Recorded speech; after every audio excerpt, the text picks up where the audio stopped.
Morana e te iwi, ai ko tai mai koe nei te rā tuarua mo tō tātou nei Koroneihana o te tuatahitanga tō tātou nei Te Arikinui Kuini Nga wai hono i te pō. Kei konei, kei tōku nei taha, ko teetahi o ngā tino ringarau pā mo tō tātou nei iwi, awa ko ai atu tēnā, ko Moko Templeton. Kei taku ati tēnā koe. Morena kia koe, morena kia koutou katoa i te iwi.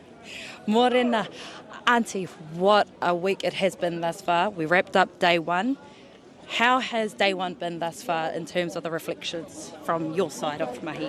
He mihi kau atu kia koutou i tai mai i na nahira, te tuku o koutou aroha, roimata hoki ki mui te aroaro o tō tātou kuini. Yes, ka tatarawa au ki te tangi, nā te mea ai ki te mātou, i te maria i tai mai.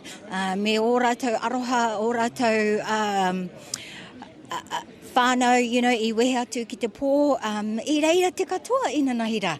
So i te tuki pai te rā, me ngā kōrero, ngā whakaritenga ki muri rā, the well-oiled machine worked well yesterday, so hari kona te nākau. Me te kite hoki i reira Te Arikinui, mai te timatanga, tae noa ki te mutunga, o ngā mahi, he miharo ki aia.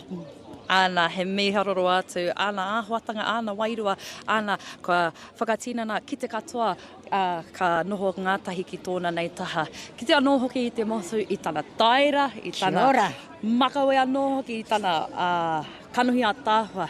Kōrero mai, he te hiranga, te uaratanga mō tana taira anō hoki. Can you tell us the kurahana, the secret sauce? Yes, well, that's all part of, her at stepping out as our ariki in her first Koroneihana and putting her best foot forward.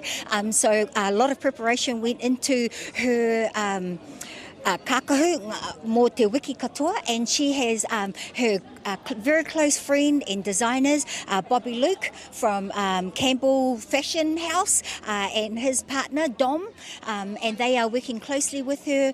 They did pre-shopping to organise what she's dressed with for the week. We've also had some generous offers of, ngā whakarakai, hair and makeup, shoes, you name it, that they've coordinated her whole wardrobe for the week, and she looks great, and she's ready, best foot forward, every day.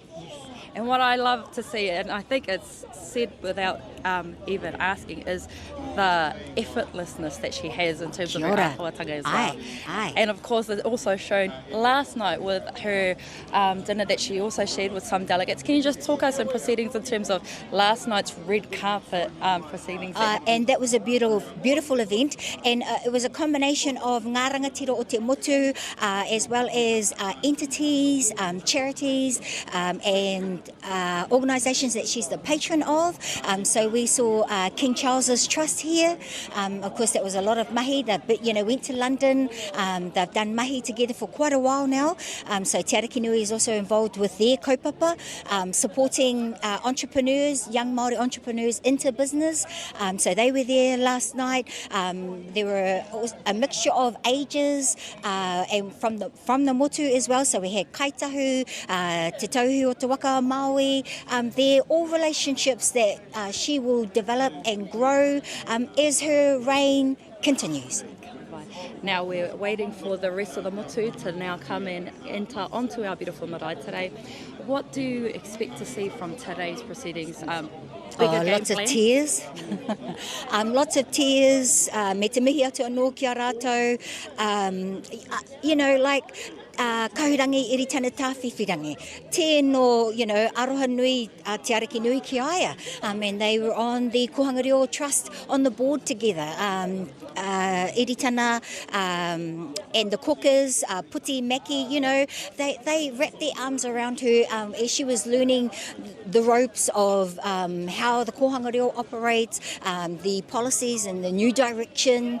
So we've got her coming in today with the whole of Te Whānau whānau Apanui with Whaia June, Mariu. These are her ruruhi and koroheke that she's grown up with. So, again, it's going to be another emotional day, but looking forward to having them come back to the motu, come back to the marae, aroha mai, the motu to come back to the marae. Because this is us, this is what we do every year. And it's the reciprocation of the mahi that when she goes out to the motu and when they come back to her, and to whakakotahi anō i a tata I raro I ngā tū āhuatanga o te Kiingitanga, o te mana motu hake, o te aroha, o ngā korowai, aha rāna.